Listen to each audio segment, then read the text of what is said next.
fazer a leitura da palavra de Deus no Evangelho de Lucas, no capítulo 7, versículos 11 a 17. Um dos textos mais conhecidos da palavra de Deus, que será objeto de nossa meditação nesta noite. Todos juntos. Pouco depois, seguiu ele viagem para uma cidade chamada Naim, e iam com ele seus discípulos e uma grande multidão. Quando chegou perto da porta da cidade, eis que levavam para fora um defunto, filho único de sua mãe, que era viúva, e com ela e uma grande multidão da cidade. Logo que o Senhor a viu, encheu-se de compaixão por ela e disse-lhe: não chores. Então, chegando-se, tocou no esquife, e quando pararam os que o levavam, disse: moço, a ti te digo, levanta-te. O que estivera morto sentou-se e começou a falar. Jesus entregou a sua mãe. O medo se apoderou de todos e glorificavam a Deus, dizendo: um grande profeta se levantou entre nós, e Deus visitou o seu povo. E correu a notícia disto por toda a Judéia e por toda a região circunvizinha. Assentai-vos, que Deus abençoe a leitura da sua palavra.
Vem me ensinar a esquecer e perdoar.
coração, consertou meu coração.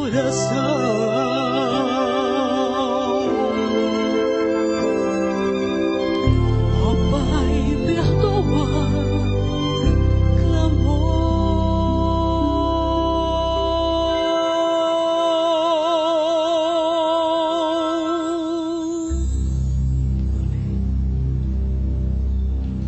Obrigado, irmã Valéria. Irmã, foi uma bênção, sem dúvida, traduzindo a palavra de Deus, cheio de graça, com mensagem tão poderosa, através do talento dado por Deus à irmã. Também obrigado, coral masculino, Paulinho, os irmãos cantaram muito bem. Obrigado, os instrumentistas. Obrigado, back vocal. Obrigado, grupo de louvor. Estou falando obrigado, porque a congregação está tão empolgada com esses cânticos que introduzem o culto dessa noite, que eu fiquei pensando assim, vale a pena pregar? Mas, para cumprir a minha missão de pregador, eu vou roubar dos irmãos alguns minutos apenas, para tirarmos da palavra de Deus, num texto tão conhecido, contado pelo nosso querido Dr. Lucas. Ele falava a respeito de vida ou morte. Na verdade, o texto vertente, ele fala apenas de morte, porque ele fala a respeito da vida de um jovem que estava no caixão, que estava no esquife, estava sendo levado para ser sepultado. Eu já dirigi cerca de 2.500 sepultamentos. Não sei qual é o próximo candidato. Mas a verdade, já sepultei muita gente, não é? Mas pasmem, irmãos, sepultei gente que naquela hora que estava realmente recebendo a vida. Porque enquanto estamos aqui, nós estamos com a impressão de que temos vida. Mas a vida realmente é aquela vida para nós os crentes que começa depois da morte. É exatamente aí que nós gozamos das bênçãos prometidas pelo Senhor para os que lhe são fiéis. Nós encontramos nesta passagem, meus irmãos, 4 personagens. Encontramos Lucas, encontramos a viúva que perdera o seu filho, encontramos o filho, encontramos a multidão. 4 personagens para uma história linda, uma história cheia de lições, uma história que abençoa a nossa vida espiritual. E esse relato é o único que Jesus faz no Evangelho de Lucas, que trata de compaixão. É aqui que Jesus mostra a sua verdadeira compaixão. Sobretudo aquela mulher viúva, ela entendeu o que era ser alvo da compaixão de Jesus. Muitas vezes nós o somos, mas nem percebemos. Não percebemos porque a compaixão de Jesus não marca diretamente a nossa vida naquela hora. Mas Jesus, ele estava vindo com uma grande multidão. E ele estava na cidade de Naim, onde ele ocorrera aquele acontecimento. Era uma cidade situada a 40 quilômetros de Cafarnaum, cidade que fora palco também de extraordinários milagres, extraordinários acontecimentos no ministério salvífico de Cristo Jesus. Um dia de viagem, parece pouco, meus irmãos, é muita coisa. 40 quilômetros hoje para nós não é nada, mas nos dias de Jesus, 40 quilômetros continua sendo 40 quilômetros, mesmo espaço, mas só que Jesus fazia aquilo acompanhado por uma grande multidão e a pé de uma cidade para outra para dar conta do seu ministério. Quando ele se dirigia para aquela cidade, ele se encontra com um grupo que estava acompanhando uma mãe que levava o seu filho dentro do caixão para ser sepultado. Um grande comentarista da palavra de Deus, Warren, ele faz um comentário muito bonito sobre este texto da palavra de Deus. Ele fala de 4 encontros. Ele fala do encontro de 2 grupos, o encontro de 2 filhos, o encontro de 2 sofredores, e o encontro de 2 sofredores e o encontro de 2 inimigos. Nesse mesmo relato, nós encontramos o encontro de 2 grupos. Que grupos são esses? O grupo que representava a vida, Jesus. Vinha um grupo, uma grande multidão, e ele se encontra com outro grupo que representa a morte. Vinha Jesus e aquela gente, aquela multidão seguindo com o coração cheio de alegria. Mas ele se encontra com outro grupo que vem do outro lado com o coração cheio de tristeza. 2 sentimentos antagônicos, 2 sentimentos opostos. Imagine, meus prezados irmãos, que diariamente acontece por minuto centenas de experiências de morte. Ao mesmo lado está um corpo, está um senhor, uma senhora, um menino, uma menina, ou um jovem, e um grupo ali muito triste. Do outro lado está uma festa. Aquela gente da festa não tem culpa de estar em festa. Não é um desrespeito, que eles nem sabem que ali do outro lado está um corpo para ser sepultado. E Jesus representa, meus prezados irmãos, nesta viagem para Naim, esses 2 grupos. Ele apresenta esses 2 grupos. O grupo representado por ele, que era o grupo cheio de alegria, o grupo que cantava, o grupo que adorava a Deus, o grupo que sabia da presença de Jesus. E a presença de Jesus trazia muita paz àquela gente, muita esperança, muita expectativa de cura, muita expectativa de bênçãos espirituais. Mas Jesus se encontra do outro lado com um grupo que está acompanhando o morto. E isso acontece nos dias de hoje, não somente do ponto de vista físico, mas também do ponto de vista espiritual.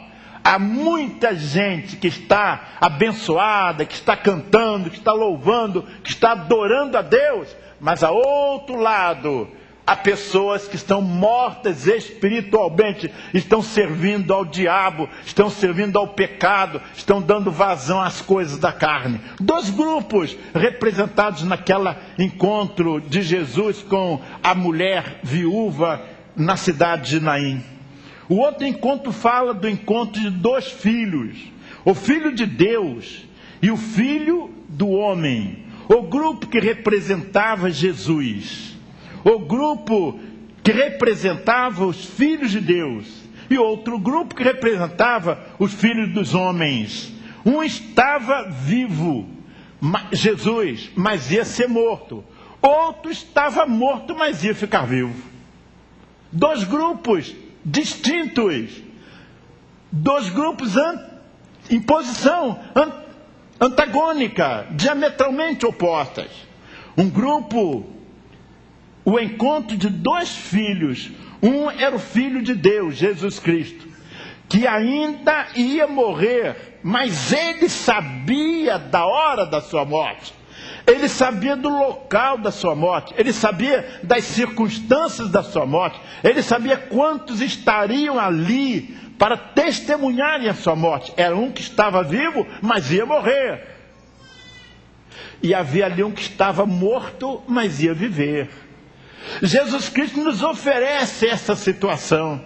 Sabe que há milhões de pessoas que estão mortas espiritualmente, mas ele que convida, se entregou para morrer na cruz pelos pecados, para salvar dos pecados aqueles que estão mortos espiritualmente.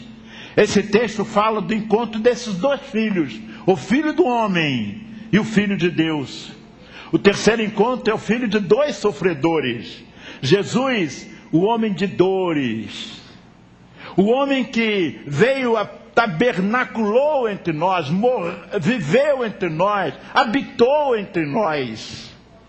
E enquanto aqui, ele não fez outra coisa senão sofrer. Ao mesmo tempo que ele pregava o evangelho, havia muitas pessoas debochando dele. Ao mesmo tempo que ele corria de um lugar para outro para levar a palavra de Deus, estava o Império Romano e os soldados romanos perseguindo-o para matá-lo. E ele sabia que estava sendo perseguido, ele sabia que estava sendo debochado, ele sabia que estava sendo maltratado. Assim mesmo, ele olhava para aqueles homens com o coração cheio de amor, com o coração cheio de misericórdia. Jesus, o profeta Isaías o chama do servo sofredor. Esse servo sofredor teve misericórdia de uma sofredora, a viúva que sofrera a perda do seu filho. A mulher viúva, meus prezados irmãos, ela tinha uma situação muito difícil. Ela perdera o seu marido, o marido provedor da casa. Naquele tempo as mulheres eram impensável, não era impossível se pensar na mulher trabalhar para ajudar a família. Era proibido a mulher produzir, a não ser filhos. Ela não era proibida produzir, trabalhar. A mulher então era sustentada pelo marido. Quando ela perdia o seu marido, ela ficava numa situação muito difícil. Mas a lei determinava que o filho, homem, tinha obrigação de sustentar a sua mãe que ficara viúva. Eu só quero explicar aos irmãos o que significava isso para aquela mulher. Ela já perdera o seu marido, agora ela perde o seu filho. E perdendo o seu filho, ela perde a sua provisão. Perdendo o seu filho, ela perde o seu sustento. Porque o seu filho tinha a obrigação de sustentá-la por causa da morte do pai, por causa da morte do seu marido. Agora a mulher que perdera o marido e agora perde o filho, fica totalmente desprotegida. Mas o Senhor Jesus se enche de compaixão por essa mulher. E ele toca naquele esquife. Ele toca naquele corpo. E aquele corpo se alevanta. Que coisa linda, meus prezados irmãos. Os irmãos não podem imaginar o significado desse momento precioso na vida dessa mulher. Não apenas o seu filho tivera a sua vida restituída, mas o seu sustento, porque a vida do filho significa o sustento da mãe. Jesus olha com compaixão para essa mulher. E ele usa dois verbos, sinais de vida. Ele toca naquele esquife. E sabe o que a Bíblia diz? O menino se assentou. E o menino falou. Dois verbos tão importantes para aquele momento. E a Bíblia diz que aquela gente ficou com medo de Jesus. Aquela gente ficou cheia de medo, de temor. Aquela gente ficou boquiaberta com o que acabaram de ver. Eles não podiam acreditar no que estava vendo. Alguns até imaginavam que tratasse de um fantasma, de alguém, de um profeta com poderes espetaculares, extraordinários, a respeito do qual ninguém houvera falado até então. Então Jesus, meus prezados ouvintes, era um servo sofredor, que viu o sofrimento daquela mulher, e na hora, ele mudou o seu sofrimento para uma hora de alegria. Só Jesus faz isso. Jesus faz com que as nossas tristezas sejam mudadas para momentos de alegria. Só Jesus enxuga as lágrimas que inundam os nossos olhos e faz com que os nossos olhos brilhem com o olhar do amor, com o olhar da esperança. Só Jesus faz com que aquele vazio que está no nosso coração, pelas mais diferentes razões, pelos mais diferentes motivos, seja eliminado. Só Jesus, ninguém mais. Não há nenhum profeta, não há nenhum filósofo, não há nenhum sábio, não há nenhum cientista, não há nenhum rei, não há ninguém no mundo que possa fazer o que Jesus faz. Também nós encontramos, meus prezados irmãos, nesse encontro, que havia também um encontro de dois inimigos. Que inimigos são esses? 1 Coríntios capítulo 15, versículo 26, nós encontramos o apóstolo Paulo falando a respeito da ressurreição, e ele diz assim: ora, o último inimigo a ser destruído é a morte. Por isso que eu comecei dizendo que eu não estou preocupado com a minha morte, porque eu tenho vida. Eu tenho vida espiritual. Para que eu vou me preocupar com a minha morte? Eu entendo que a morte dos crentes é a coisa mais linda que pode acontecer para o crente. Sabe por quê? Ele é recebido por Jesus. Ele deixa esse mundo de pecado, esse mundo de dor, esse mundo de sofrimento.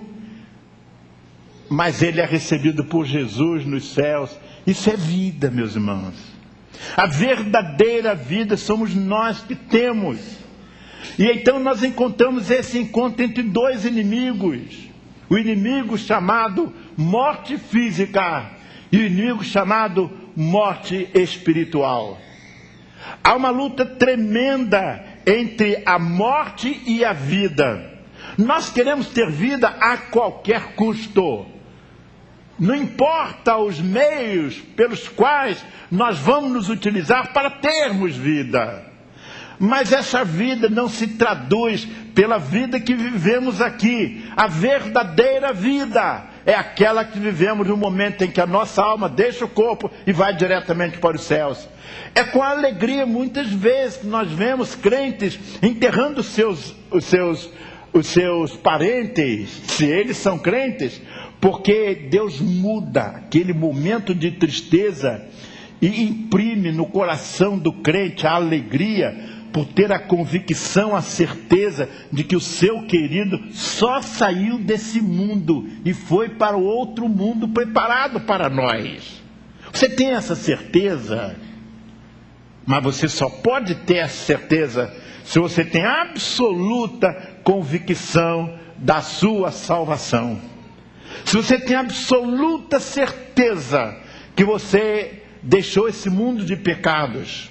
Se você realmente passou por um processo de batismo espiritual. O batismo espiritual não é o batismo que o pastor realiza uma vez por mês, não. O batismo espiritual é aquele momento quando você deixa Jesus entrar no seu coração. Quando você resolve que você não vai mais viver sob os ditames da carne, do pecado, da corrupção. Quando você resolve que a verdadeira vida é aquela vida que nós vamos receber como saímos desse mundo. Aqui Jesus nos ensinou e nos falou que no mundo tereis aflições. Tem de bom ânimo, porque eu venci o mundo. Então nós podemos ir para o hospital, podemos passar por cirurgia, podemos ter câncer, podemos ter todo tipo de doença, mas ainda não é o fim. Ainda não é o fim. Sabe por quê? Porque para o crente não há fim. Meu irmão, pensa nisso. Você é crente mesmo ou você é só membro de igreja?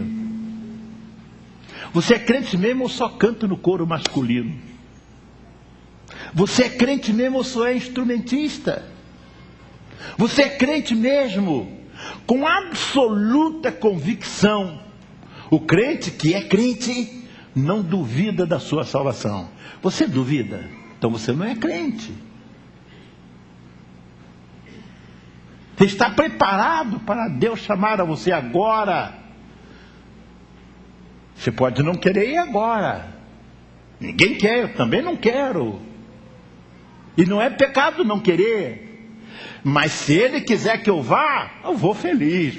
Com certeza absoluta. Porque creio de que Jesus tocou naquele esquife para dizer, olha, assim como eu tenho poder para levantar um jovem que está morto fisicamente e dar-lhe vida, eu tenho poder para tirar do pecado um morto espiritual para dar-lhe vida também.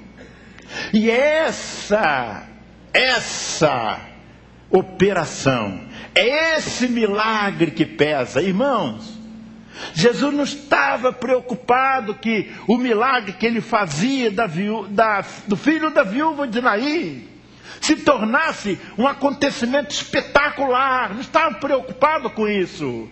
Ele não estava preocupado em entrar para a história, porque fizeram aquilo. Não, senhores, a preocupação dele era atingir aqueles que estavam mortos em delitos e pecados, para tirá-los do pecado e transportá-los para a vida do amor, da luz do Evangelho de Cristo Jesus.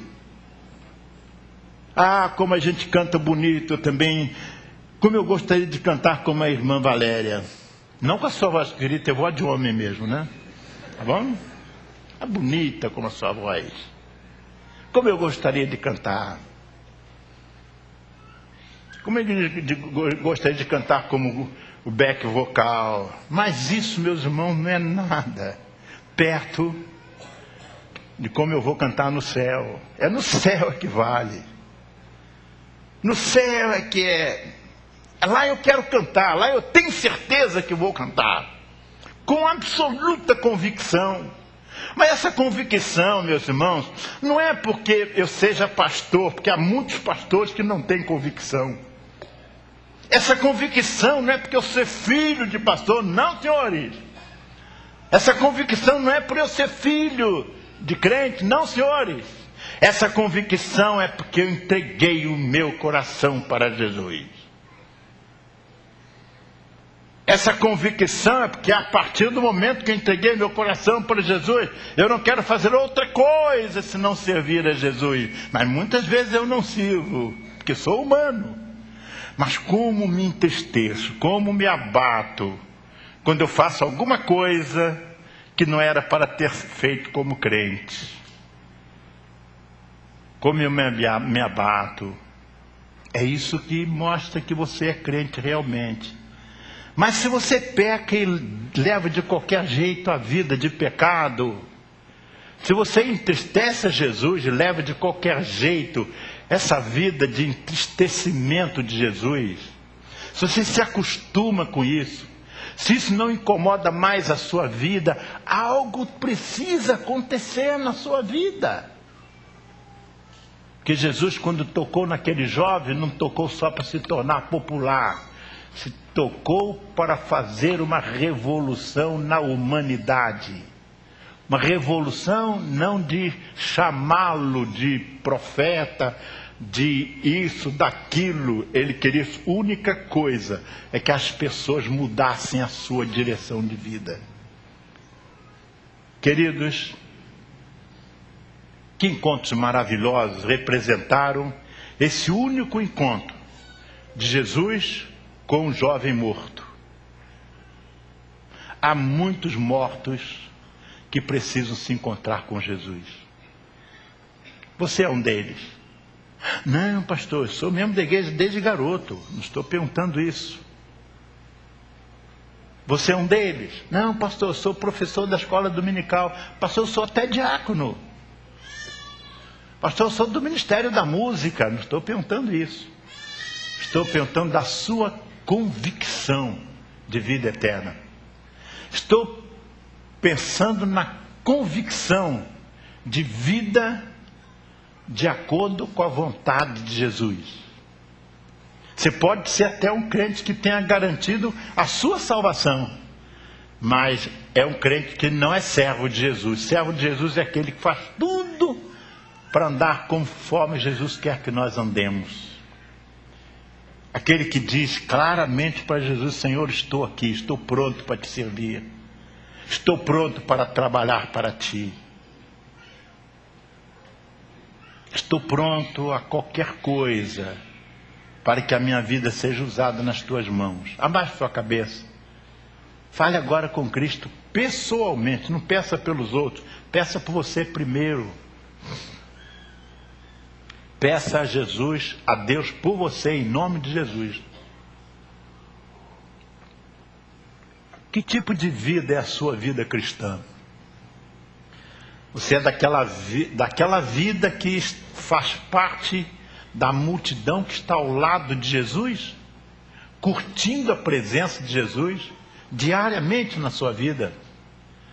Você é aquele tipo de vida que no trabalho todos sabem que você é crente pela sua vida. Você é aquele crente que na escola, na universidade, seus colegas sabem que você é crente, porque você vive vida digna do Evangelho. É o encontro de Jesus com aquele jovem ali no seu caixão. É para dizer que aqueles que estavam lado a lado com ele viviam uma vida feliz pela presença de Jesus. Você pode viver essa vida feliz. Eu quero convidar a você, para onde você está, fazer uma decisão, entregando seu coração para Jesus. Se você ainda não é crente, se ainda não tem certeza da salvação, você pode ser até membro de igreja, mas se você tem dúvida da sua salvação, esse apelo é para você. Você precisa ter absoluta convicção da sua salvação. Quero convidar a você para consagrar a sua vida, ter Jesus não só como Salvador, mas como Senhor. Agora eu quero que Jesus use a minha vida como seu companheiro, lado a lado com Ele, para servi-lo em qualquer circunstância, no meu trabalho, na minha família, nos meus estudos, no meu relacionamento social. Eu quero servir a Jesus. Você nem sabe como, mas se entregue, deixa Jesus tomar conta da sua vida. Eu quero convidar você para deixar o seu lugar vir à frente. Eu podia pedir para levantar a mão, mas isso é uma coisa muito fácil, levantar a mão, não é? Ninguém está sabendo, eu levantei a mão, ninguém está vendo. Eu quero coisa difícil para Jesus, não quero coisa muito fácil, não. Você sente no coração que você deve nessa noite consagrar a sua vida para Jesus. Vem à frente, eu quero orar por você. Você quer aceitar a Jesus como Salvador e Senhor da sua vida? Vem à frente. Você precisa das orações da igreja, porque está acontecendo alguma coisa na sua vida que está tirando a sua alegria espiritual. A igreja precisa e quer ajudar a você. Você precisa se apresentar. Eu quero que você deixe o seu lugar. Outra decisão qualquer que você queira tomar. Se quer pedir o seu batismo, vem aqui à frente. Vamos cantar. Enquanto nós cantamos, o grupo de louvor vai nos dirigir. Enquanto o grupo de louvor nos dirige, se você tem uma decisão para fazer, eu quero receber a você. Eu não estou nada preocupado com quantidade, se vem 20, 30 ou uma. Eu quero que seja com decisão sincera, decisão colocada diante do Senhor. Você que está ouvindo o culto pela internet, se comunique com a igreja, dizendo: eu fiz a minha decisão, eu preciso das orações da igreja. Na televisão, muita gente liga para a igreja pedindo orações, fazendo decisões. Deus tem usado o programa de televisão para abençoar centenas e milhares de famílias, de pessoas. E assim, mas você tem a oportunidade estando aqui na igreja. Então eu convido você para vir aqui à frente. E eu vou terminar com oração para aquelas pessoas que fizeram uma decisão de qualquer natureza. Não espere o final do cântico. Vem agora. Não vou dar muito tempo, porque o tempo está meio avançado, mas eu quero convidar a você para fazer uma decisão. E me conhece, quebranta o meu coração. Transforma-me conforme a tua palavra e enche-me até que me se ache só a ti. Pode vir agora, enquanto nós cantamos. Você precisa da ajuda de um membro da igreja, ele virá com você. Mas eu sou muito sincero, eu quero que seja uma decisão sincera. Você não está se apresentando para o pastor da igreja, está se apresentando para Jesus. Vem agora, enquanto nós cantamos.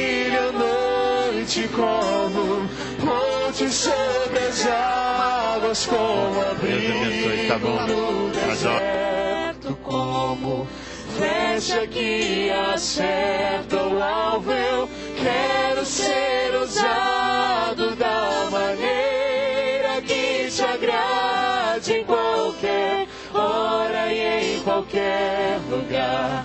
Eis aqui a minha vida, usa-me, Senhor, usa-me. Sonda-me, Senhor, e que me conhece, quebranta o meu coração, transforma-me conforme a tua palavra e enche-me até que me se ache só te pertence.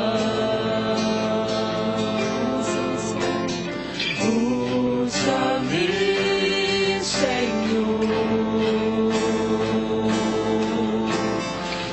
usa-me como um farol que brilha à noite, como ponte sobre as águas, como abrigo no deserto, como flecha que acerta o alvo. Eu quero ser usado da maneira que te agrade, em qualquer hora, em qualquer lugar. Eis aqui a minha vida, usa-me, Senhor, usa-me, sonda-me, quebranta-me, transforma-me, enche-me e usa-me, sonda-me, quebranta-me, transforma-me, enche-me e usa-me, Senhor. Meus irmãos, vamos combinar uma coisa. Independente dos irmãos terem vindo à frente ou não, eu creio naquelas pessoas que vêm à frente, mas creio nas pessoas que estão aí também. Os irmãos estão em paz com Deus, estão com a sua vida a melhor que os irmãos podem ter. Eu fico muito feliz. Ainda que seja assim, a começar do pastor, eu quero consagrar cada vez a minha vida para o Senhor. Quero ter a minha vida cada vez mais usada por Ele, com todas as minhas limitações. Eu quero convidar a igreja para fazermos isso, irmãos. Mas vamos fazer mesmo. Os visitantes crentes. Vamos, ao longo da semana, pensar: eu sou crente. Eu faço parte daquele grupo que estava com Jesus. Jesus, ali com aquele grupo que encontrou com aquela mulher, com aquele esquife, ele estava com uma multidão. E aquela multidão representa-nos a nós que somos crentes. Nós que somos crentes, temos o privilégio de ter Jesus no coração. Temos o privilégio de ter Jesus como Salvador. Mas, meus irmãos, não vamos relaxar um minuto. Nem um minuto. Vamos zelar pela nossa vida cristã. Cada um individualmente. Não se preocupe, eu estou pensando em fulano que precisa melhorar de vida. Não, pense em você. O que você pode fazer para melhorar de vida espiritual? Há colegas que estão afetando a sua vida, convidando você para programas que não são programas de crentes. Corta agora da sua vida. Você está fazendo negócios que não são negócios de crentes. Corta agora na sua vida. Você está tendo um namoro, jovem, você está tendo um namoro que não é namoro de crentes. Corta essa prática na sua vida. Você está fazendo alguma coisa que entristece o Senhor? Corta agora na sua vida e confie no Senhor. Lembre-se que você faz parte daquele grupo da vida que estava com Jesus. Você não faz parte daquele grupo que representa a morte. Você representa o grupo da vida. E se você faz parte desse grupo, leva outras pessoas a fazer parte desse grupo. Esse é o ministério da igreja. Deus abençoe as irmãs que fizeram a sua decisão. Eu creio nessas decisões. Deus abençoe a irmã Valéria, seus companheiros que nos deram a honra com a sua visita, coral masculino. Deus abençoe os irmãos os instrumentistas. a equipe que traduz o culto para os surdos, todos, abençoados por Deus. Oremos. Ó Deus querido, nós te agradecemos porque nós vivemos momentos de alegrias espirituais indizíveis. Nós sentimos claramente a tua presença conosco. Tu usaste a tua serva irmã Márcia para nos dirigir. Tu usaste o coral masculino, a irmã Valéria, os instrumentistas, a equipe de surdos, os introdutores.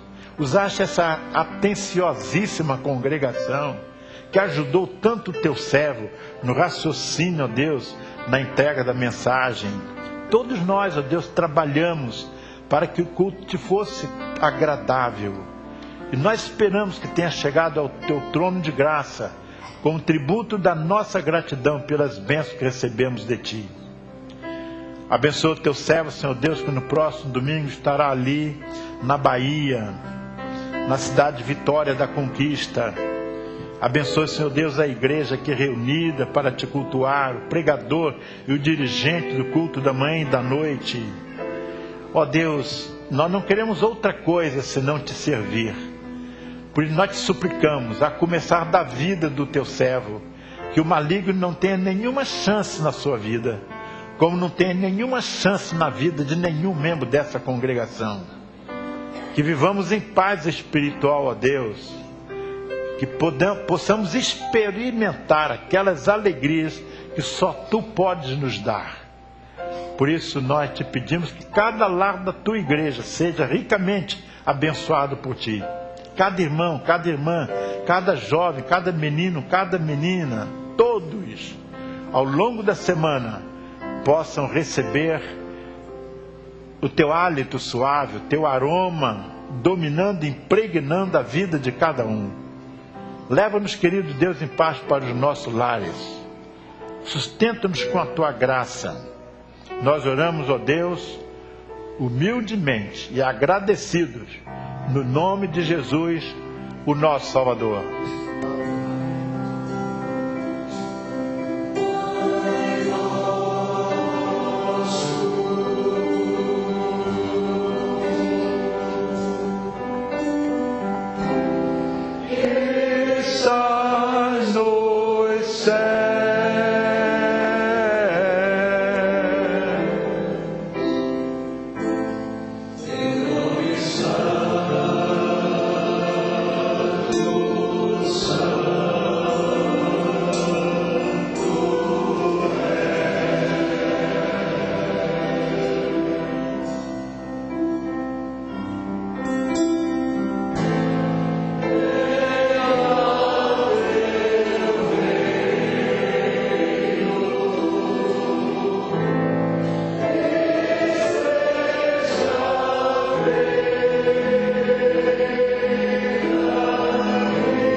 E o amor de Deus, o Pai, a graça de nosso Senhor e Salvador Jesus Cristo, a comunhão e as consolações do Espírito Santo de Deus estejam com todo o seu povo espalhado pela face da terra.